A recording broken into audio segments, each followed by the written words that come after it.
What's up, guys and gals? Welcome back to the Nerd Castle. Today in the world of indie games, we're going to be checking out the sequel to Solasta. This is a continuation of our coverage of the Steam Next Fest. Good news here is you won't have to hear me say Steam Next Fest anymore after, like, next Monday, because I have officially run out of games to cover in there, so it's going to be back to the old grind. But for this weekend alone, I've still got you trapped in Steam Next Fest land. This is Solasta 2, the Dungeons & Dragons sequel to Solasta 1. Solasta 1, very popular, had a lot of fans, bunch of DLCs and stuff like that. Pretty faithful to D&D source material as well, so I figured this was a natural matchup for the channel. Today we're going to take a look at it for about 30 minutes. We're going to see if it's something that you like, something that you don't like. Along the way, I'll be pointing out things I do and don't like about it, or things that might need to change in order for it to get my purchase. Hopefully you walk away from here knowing whether or not it deserves a coveted spot on your lauded wish list. But let's go ahead and start off the demo, shall we? It is the year 1095 AC, and the Sorak threat ended long ago. 4 orphans who found refuge and friendship together were adopted, and now they share the Caldwell. Oh, that's nice. That's good for them. I'm happy for them. That family name has brought them together for a quest on the mysterious continent of Neokos. During a series of adventures, they made their first friend, a young halfling named Ellie Sharpreef. They promised to visit her home, the village of Tor Wen. That day has now come.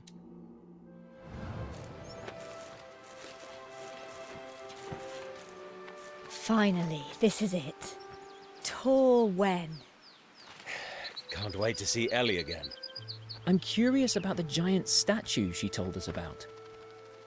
Gods! She wasn't lying about the mana flows everywhere. Alright, find Ellie and talk to her. It looks like the rest of my party just follows me along. I instinctively tried to rubber bandbox right there in order to get a hold of things, but let's move along. I was trying to look around and see if I could change. It's rotating the opposite direction of Q and E right now from the way that I like it to rotate when I press Q and E. Like, ideally, when I press Q right here, it would rotate that way, but instead it's rotating that way, and there's not a setting in there where I can change it around, so that's a little upsetting. We made a bunch of intelligence checks over here. I hope that's not Ellie's home. Otherwise, we're sleeping in a tent. Acid. Looks like the work of a black dragon. Okay, a little bit of a busy UI right now. I wasn't expecting that entire area to get eaten up by text, but I guess we passed. What does the log say? So we made a intelligence check to see what was up with the broken fence, and we were smart enough to find out that a dragon did this. All right, that's good news. I like finding out fun new things. I'm just going to rotate with the mouse from now on. Can I talk to these people? Are they engaged in a heated debate? Is there about to be a fight? Do I get to shank people? What even do I have in my party right now? So I have a dwarf right here, a dwarf paladin named Knut, okay? I have Nayra, who is a multi-class fighter cleric. Brutal. Would rather just have a pure cleric. I don't like multi-classing, I'll be honest with you. I'm one of those pure players in Dungeons & Dragons. We have a sorcerer with an affinity for facial tattoos. And it looks like we've also got Daisy, the halfling rogue. I probably could have guessed that one just from context. The halfling is always the rogue, man. That's the way it goes in stuff like that. It's never like a halfling berserker. It's never like a halfling paladin. It's always the halfling rogue every single time. And there's things that I can interact with here, but let me just see if I can track down where Ellie is at.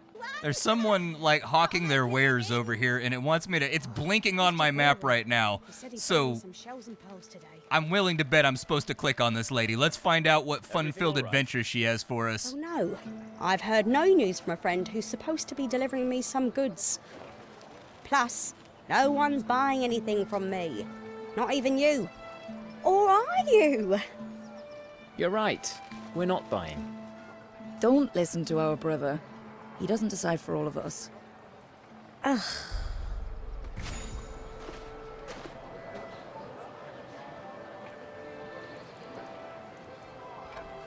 Well, I thought they were going to offer me a quest after that little interjection, but I guess not. Let's get... Is my armor class 21? What level am I? Hold up. What level is he? Level 3? Okay, that makes sense. Never mind. I was going to say, level 21 on a level 1 paladin should be doable, but I have to play around with it with the player handbook and look at the feats and stuff. It's been a long time since I played D&D last. What's going on over here? Just, oh, there's Ellie right there. Ooh, I can harvest that? Hold on, give me whatever that is. I desire it. A blue carnation. Do carnations come in blue? I thought carnations were always white, and then you just put them in, like, food coloring, and then they change color. Oh, Jabori, where are you? You should be here by now. Hope it ain't that stupid dragon again. Hey, Ellie. Are you okay? Oh, bless my furry feet. Fancy seeing you here. Welcome to Tor Wen. You look kind of worried. What's the problem? You look worried. You know you can tell us anything. I've got a bad feeling. Something's gone terribly wrong and I'm not allowed to do anything. Mayor Badnotch restricted everybody's movements. I feel like a naughty child who's been grounded. They did what? I know. It's embarrassing. I'm not allowed to leave the village, except to go fishing. The mayor says it's not safe. Always overreacting.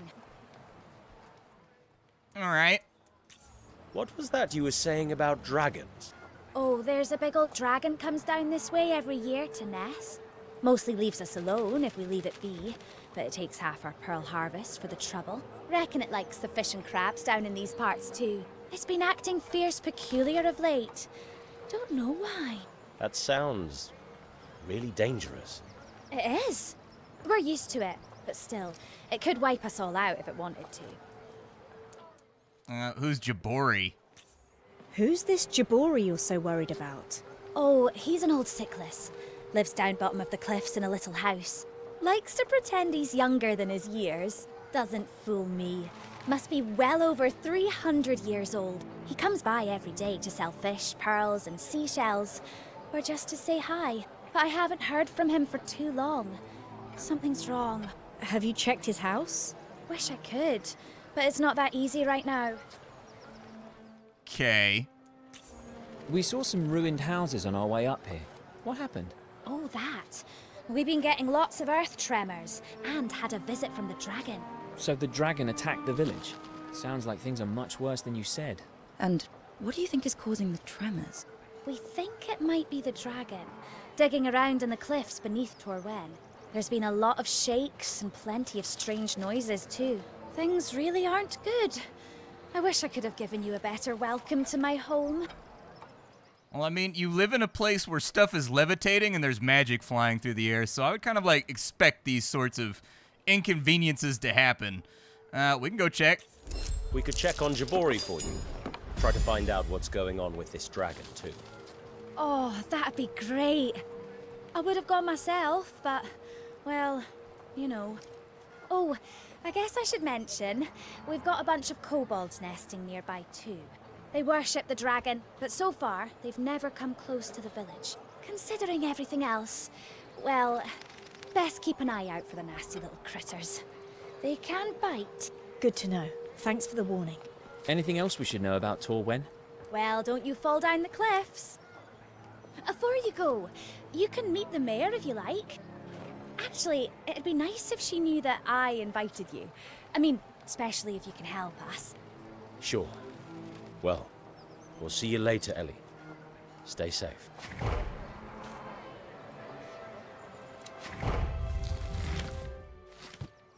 Got some really nice transitions in here, actually, when you go in between different menus and whatnot.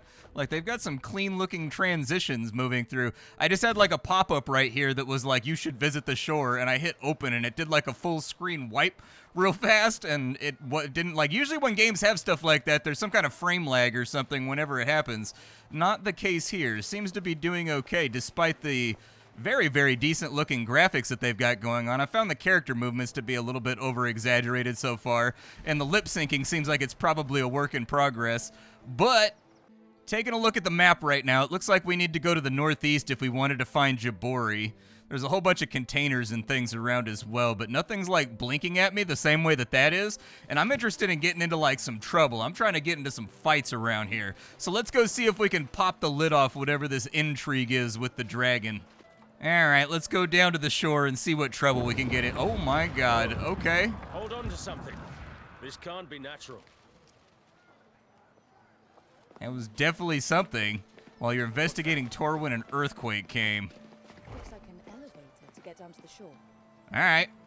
Let's go to the shore. I mean, we're already strapped up, so I don't really feel the need to go to a store or anything else like that. Like, all of our characters seem like they're pretty clacked out for level 3s. These statues are as tall as the cliffs. Clearly, those who built this place really love themselves. All right, be ready for anything. I'm not here for sightseeing. Did you hear that? Mother is back from the dead. Don't. I really like the fact that that right there did not have a load screen. I was fully buckled up to, like, button my mouth and just sit here while there was a load screen that I was going to have to edit out and post later on. No load screen right there. Made the world actually feel like a world that you're interacting with rather than a bunch of split up instances that are their own self-contained things. Never underestimate that for just the general immersiveness of a gameplay experience. It's really nice right there. Are they just going to vault this on their own? Or is it like a climb check or something? Athletics? No athletics check, so it's just assumed that we're going to be able to climb down that, although our dwarf did not do the normal way that dwarfs climb down cliffs, which is just jumping off head first and then crashing into the ground Fearin style. That's my headcanon for dwarves now. Something massive. Swimming under the bridge.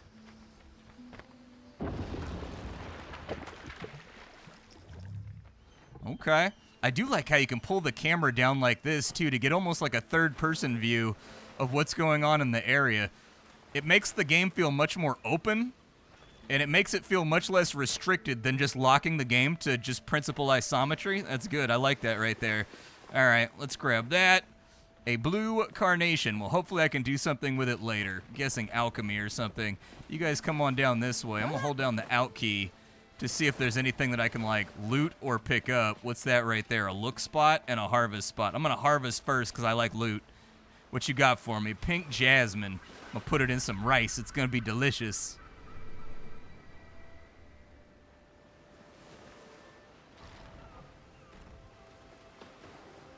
Okay. There's something inside of here. Can we get in? So we've got a perception check right there. This has clearly not been used in a while. The kobolds Ellie mentioned, maybe? No, look. The roof has been damaged by falling rocks.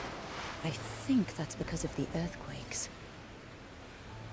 Okay, so the back door's around there, which looks like I need to leap up this way. Let's go around the back real quick. Oh, he just hopped through the window. Okay, never mind then. I didn't expect to be able to traverse the window. I'm used to playing Baldur's Gate style stuff where the way you get in is the way you get in.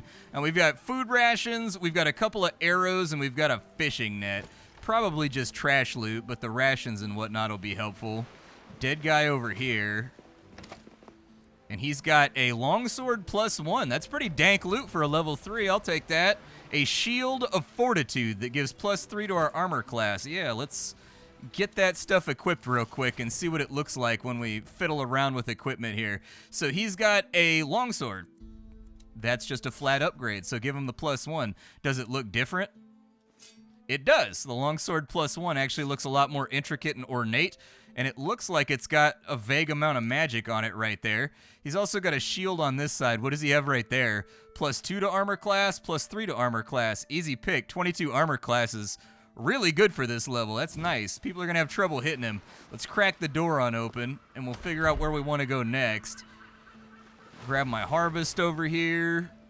And it looks like there's a lower trail along the bottom that'll allow us to go out a little bit further. Yeah, just YOLO that stuff, man. By all the gods. Mind your heads.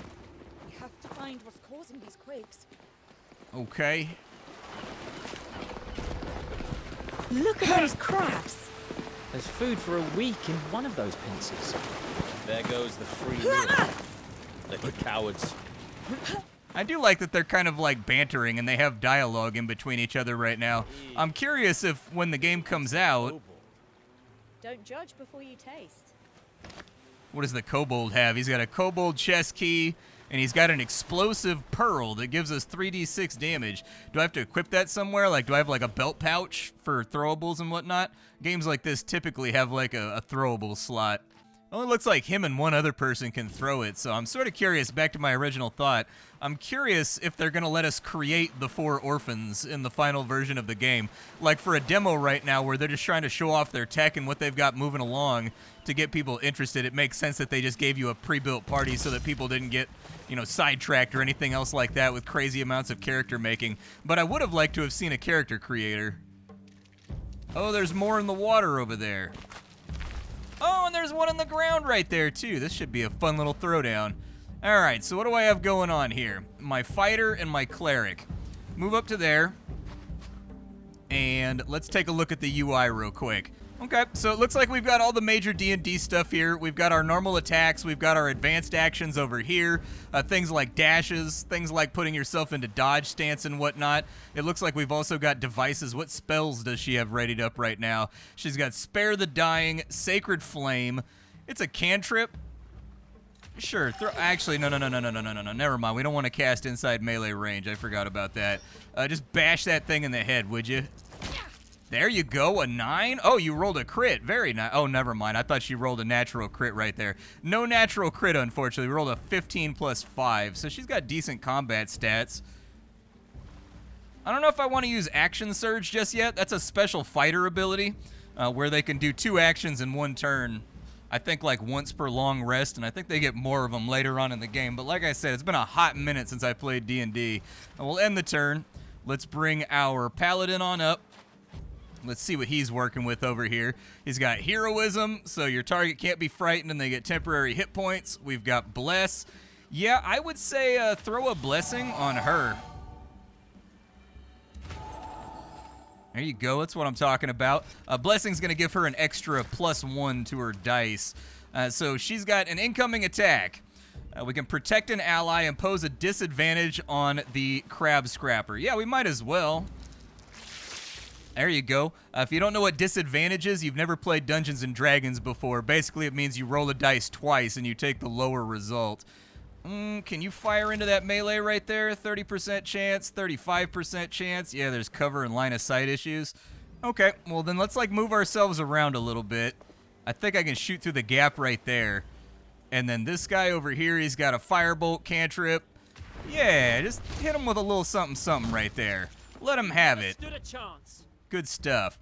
I'm liking the voice acting so far. The lip syncing seemed a little hit or miss, but I couldn't tell if that was just due to the combination of the characters having like really exaggerated bodily movements while they're talking. Okay, I don't know what I want to do with my rogue. What else you got going on? She does have her bow right there. Let's have her whip out a bow real quick.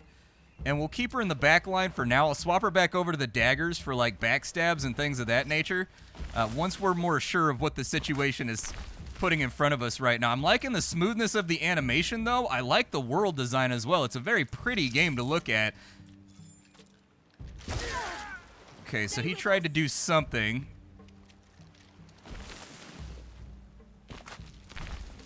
So he did Echoes of the Deep, which does thunder damage. He was concentrating on keeping his blessing up and running on her, which meant that he lost his blessing right there.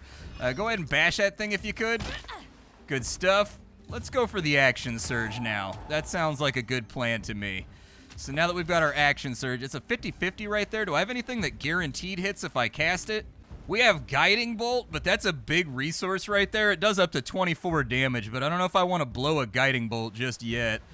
Let's go maybe with like a Cure Light Wounds. Who's more beat up? You're in that front line right there, so you might as well. Does he not get a reaction? I feel like I cast it inside of melee, but maybe it's because he didn't use a melee attack, so we're not technically locked into melee yet. Yeah, move over to here. Make base contact. Give me an attack right here. We can go for a Divine Smite, and so we already hit him. I will go for the Divine Smite. That's going to give us an extra 2 to 16 damage, which I think will be helpful.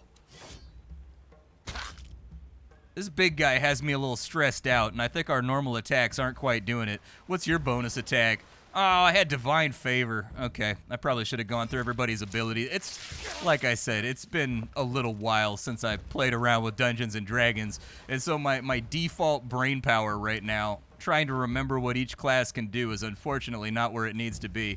You got a magic missile in here somewhere? Let's get the guaranteed kill. I think 2 should do it.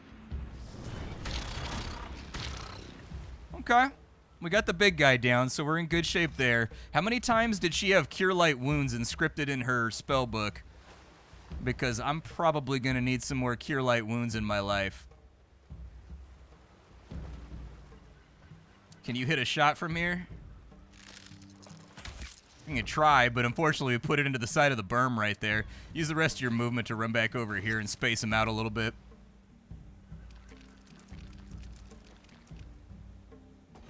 Okay, big dash from him. Do I have the ability to cure somebody another time? Go ahead and throw that on him just in case he catches something nasty in the near future. And then line up for adjacency with that crab for the next turn. You...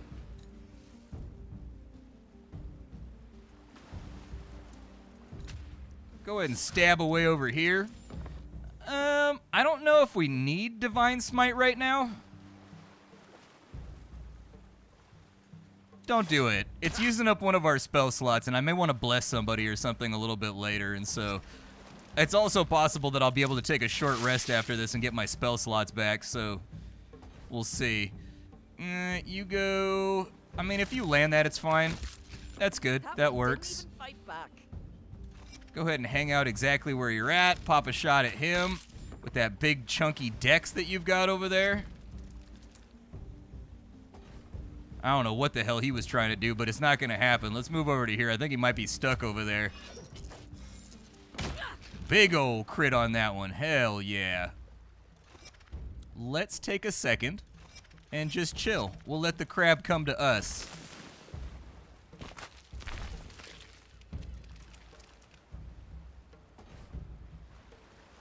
Let's hang back still.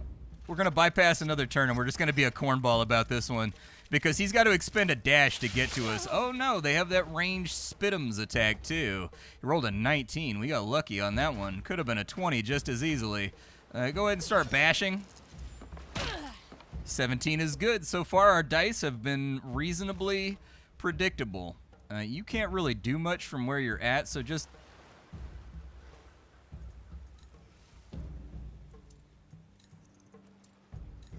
let's go for an advanced action. We'll go with dash. And then we'll put him over there just so he's in contact. You guys swing wide. And then let's get him a little cantrip over here. Firebolt looked really nice too. It's almost got like an anime vibe to it in the way that you can see him pull the magic together from the air around him into a bolt and then fling it. Like, it's got a nice sense of momentum and weight to the spellcasting. I would actually say they're doing a pretty good job for him. Like, this is pretty solid for a D&D game from what I've seen so far. I knew the first game sold pretty well, and to me, yeah, go ahead and hit him with a sneak attack. One foe down. Okay. But it seems like, to me, they're doing a pretty good job with just making a D&D game not feel slow and not feel like a board game, which is really what D&D is. It's a tabletop war game. Is there? Oh, yeah, there's a big creepy cave over there. I don't know if I want to go in the big creepy cave just yet. Can we loot anything off these guys? None of these guys had lootables on them. Frankly, I'm heartbroken. Destroyed.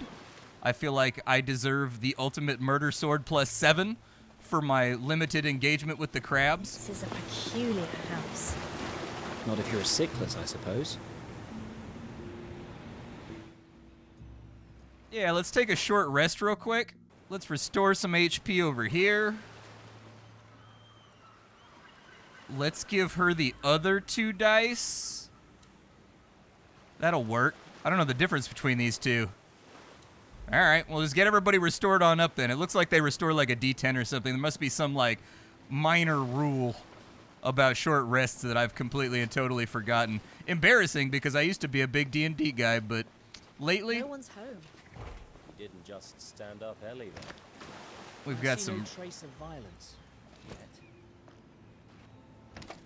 Okay, we got a little something in here. A scroll of shatter. Yeah, that'd be nice to have on the mage. A sickless tablet. There's something engraved on this stone tablet. Can anyone read that? I thought you knew everything. Once a brat, always a brat. Give us a break, please. Okay. Well, we definitely want to put the potion of greater healing on one of our frontliners. Let me check and see what the frontliners have right now. So she's got a scroll right there. I believe they must have, yeah, they have separate inventories. Okay. That was a good thing to identify nice and early. Oh, you got the short sword in the main hand? All right, put the dagger in the offhand then, and we'll see how it goes. So everybody has their own unique inventory. That would explain why I couldn't find the things that I was looking for. I figured with the way that it's presented, only being able to look at one character at a time without like a unified bag over here with their portraits next to it with who has what inside their bags, I figured everybody could take everything from the communal pile. But they do have their own individual inventories.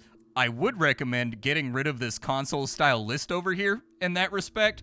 With a party-based game like this, it's better just to do it how Baldur's Gate 3 did it, where on one side you've got everybody's bags over here with their portrait next to it. That way you can just click and drag things around faster.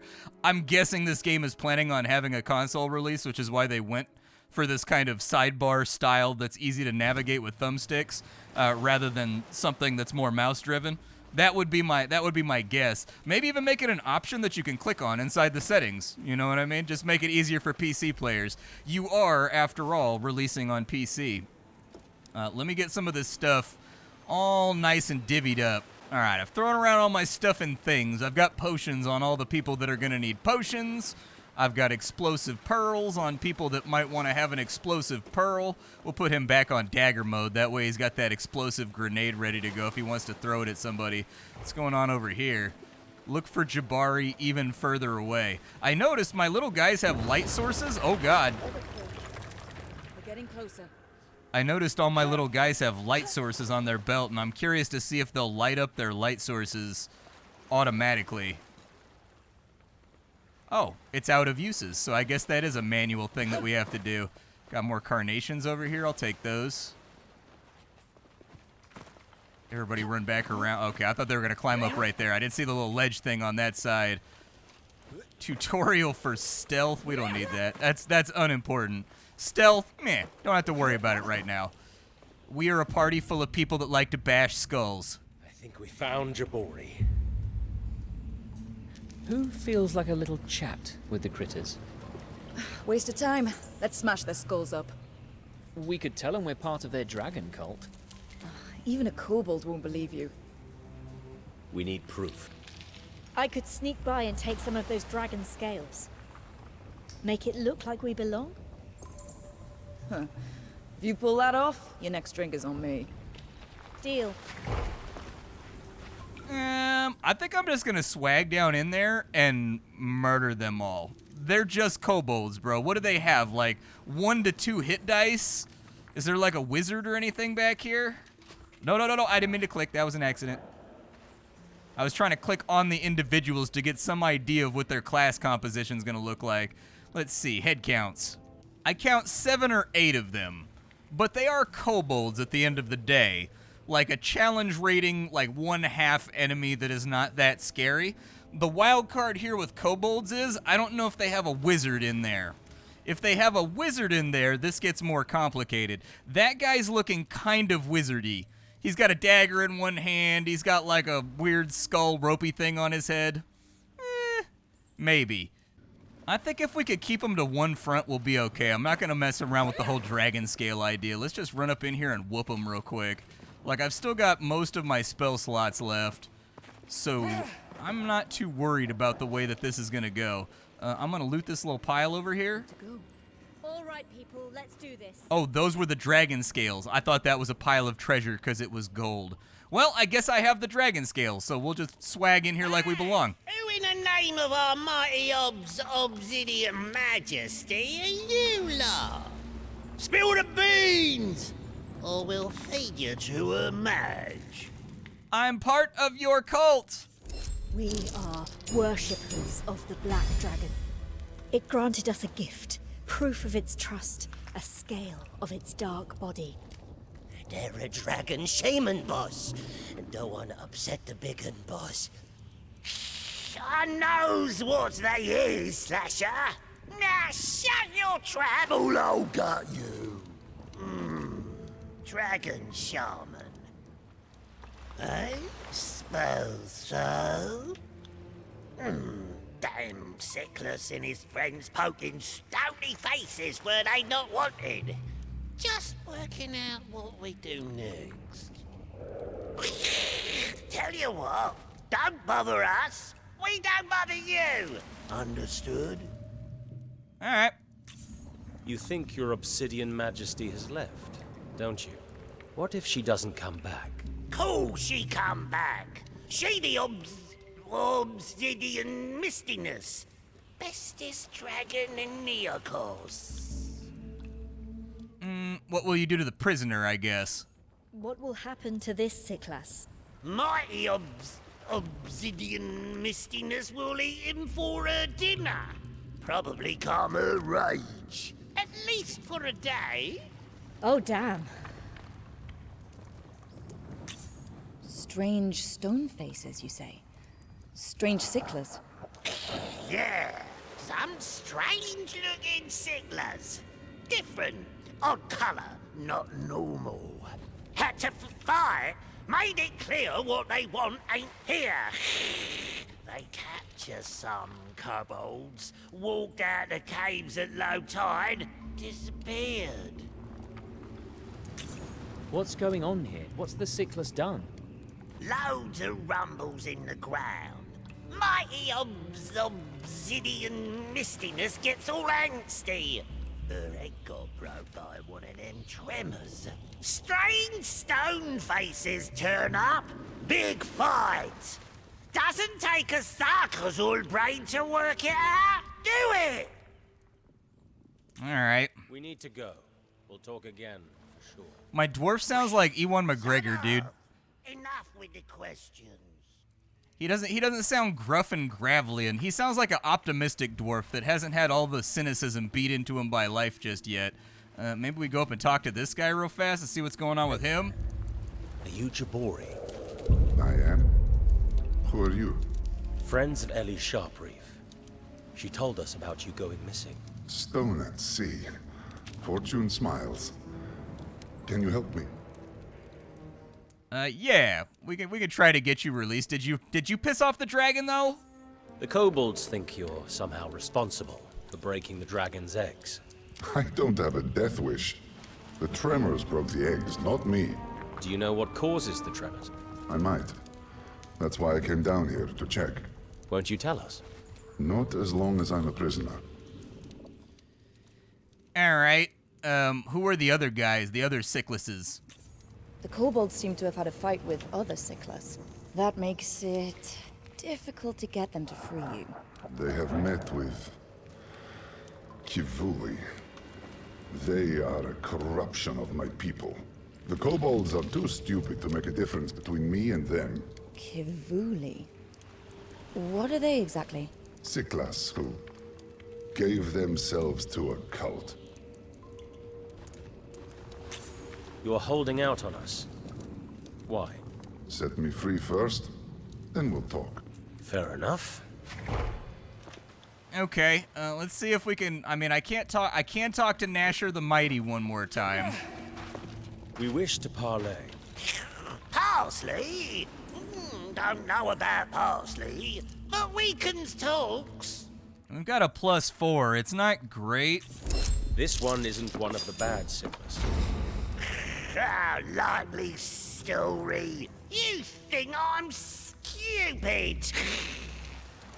Okay. He can be useful? If you don't release him, Oh my god. the Dark Majesty will never return. Likely story. Majesty's coming back soon. See, this is release him or die? Oh no. Let the Sickless go now. Or prepare to meet your ancestors. Here with the Sickless.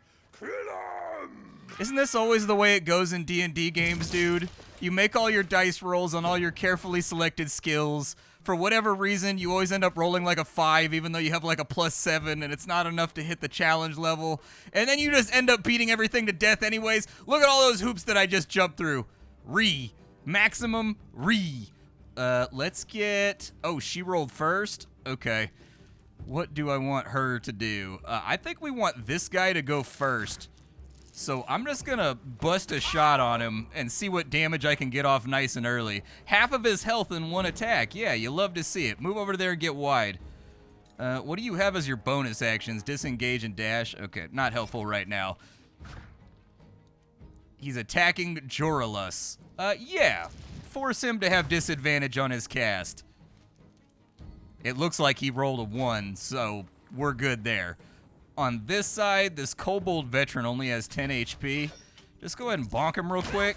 Yeah, that's perfect. That's exactly the way.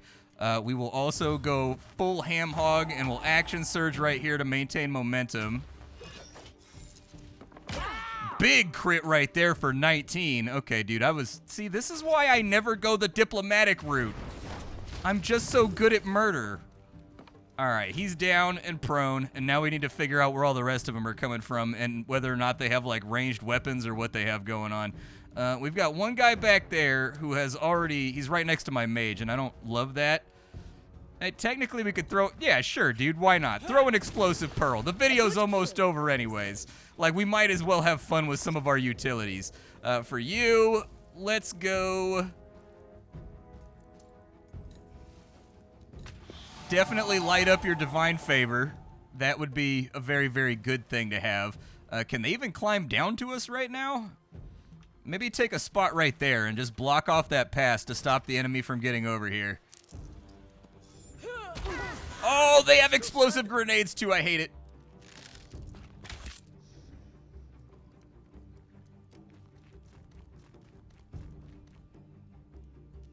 Where is that one going? Why is that one running away? Where is that one running to? Why is there a bunch of dead stuff in the direction that it's running to? I don't like this. Okay. We need to, like, clear out the area.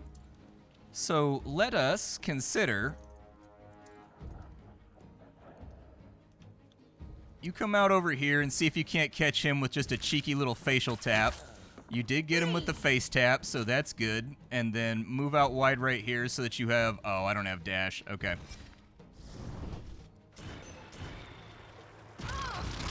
Rude.